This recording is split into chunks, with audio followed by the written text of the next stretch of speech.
વર્ણિવેશરમણીય દર્શનમ મંદહાસરુચિરાનનામ ભુજમ પૂજિતમ સુરુ નરોત્તમૈર્મુદા ધર્મનંદનમહં વિચિંતયે.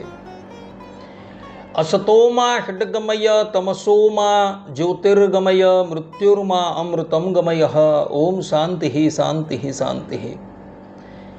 અસ્મદ્ગુરુ સમારંભામ નાથયામૂન મધ્યમામ લક્ષ્મી વલ્લભ પર્યંતામ વંદે ગુરુ પરંપરા. આજની જ્ઞાન સભાની અંદર પધારનારા બધા જ ભગવદ્ ભક્તોને વેદાંતાચાર્ય પુરાણ ઇતિહાસ આચાર્ય એમ ફિલોસોફી શાસ્ત્રી રાકેશભાઈના હેતપૂર્વક જય સ્વામિનારાયણ. ભક્તો, આજની આ જ્ઞાન સભાની અંદર આપણે બધા આસોવદી તેરસથી લઈ આસોવદી અમાવાસ્યા પર્યંત જે પણ કોઈક મનુષ્ય દિવાળી મનાવે છે તેને લક્ષ્મીજી ક્યારેય પણ ત્યાગ કરતા નથી. આ વિષય પર થોડી વાર શ્રવણ કરશું તો બધા જ ગ્રહસ્થો આ પ્રવચન એકાગ્ર મને કરીને શ્રવણ કરે અને એને આત્મસાત કરી લે.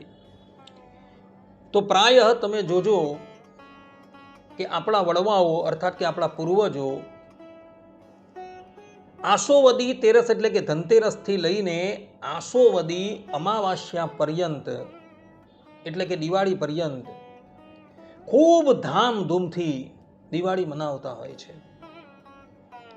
અને એ નિમિત્તે ઘરમાં તથા મંદિરોમાં વિવિધ જગ્યાએ દીવાઓ સળગાવતા હોય છે. કોઈક વ્યક્તિના મનની અંદર એવી જિજ્ઞાસા થાય કે આપણા પૂર્વજો આવી રીતના ધામધૂમથી દિવાળી કેમ મનાવતા હતા? તો એ સંબંધમાં પુરાણની અંદર એક કથા આવે છે.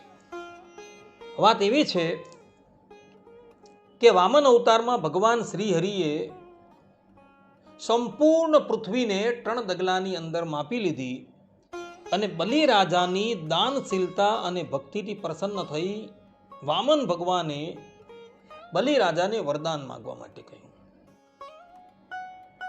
ભગવાન શ્રી હરિની વાત સાંભળી બલિરાજા પ્રાર્થના કરતા થકા ભગવાન પ્રત્યે બોલ્યા કે પ્રભુ, આસોવદી ત્રયોદશીથી લઈ આસોવદી અમાવાસ્યા પર્યંત 3 દિવસ મારા રાજ્યનો જે પણ કોઈક વ્યક્તિ યમરાજના ઉદ્દેશ્યથી દીપદાન કરશે તેને યમ યાતના ન આવે. અને આ 3 દિવસમાં જે પણ કોઈક મનુષ્ય દિવાળી મનાવશે તેના ઘરને લક્ષ્મીજી ક્યારેય પણ ત્યાગ ન કરે. આ પ્રમાણે જ્યારે બલિરાજાએ ભગવાન શ્રી હરિ પાસે વરદાન માંગ્યું ત્યારે ભગવાન શ્રી હરિ બોલ્યા કે એવમસ્તુ અર્થાત કે તથાસ્તુ. અને એટલે માટે આ 3 દિવસ પર્યંત આપણા પૂર્વજો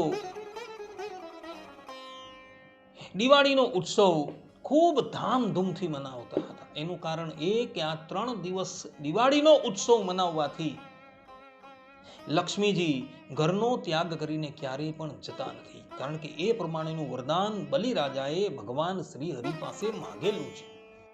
અને એટલે માટે આપણા પૂર્વજો આ 3 દિવસ પર્યંત દિવાળી ખૂબ ધૂમધામથી મનાવે છે. બધા જ લોકો આ વાત જે છે આત્મસાત કરી રાખે. અને આસોવદી ત્રયોદશીથી લઈને આસોવદી અમાવાસ્યા પર્યંત 3 દિવસ દિવાળી ખૂબ ધૂમધામથી મનાવે. એ સમય દરમિયાન ત્રયોદશીના દિવસે ધન્વંતરી ભગવાનનું પૂજન કરે, 14ના દિવસે હનુમાનજી મહારાજનું પૂજન કરે અને અમાવાસ્યાના દિવસે લક્ષ્મીજીનું પૂજન કરે. પરંતુ એ નિમિત્તે ક્યારેય પણ ફટાકડા ફોડતા નહીં. કારણ કે ફટાકડા ફોડવાથી તો અનેક જંતુઓ તથા પશુઓ પક્ષીઓ એ કાળના મુખમાં જતા રહે છે. માટે આ દિવસ દરમિયાન શાંતિથી બેસીને ભગવાનની આરાધના કરજો, દીપ પ્રગટાવજો, સારા સારા પકવાન બનાવી ભગવાનને આરોગાવજો, તો લક્ષ્મીજી તમારા પર અતિશય રાજી થશે. આટલું કહીને હું મારા પ્રવચનને અહીં વિરામ આપું છું. સર્વે સંતુ નિરામયઃ, સર્વે સુખીનો ભવંતુ, સર્વે ભદ્રાણિ પશ્યન્તુ, મા કશ્ચિદ દુઃખ ભાગ ભવેત. અસ્તુ.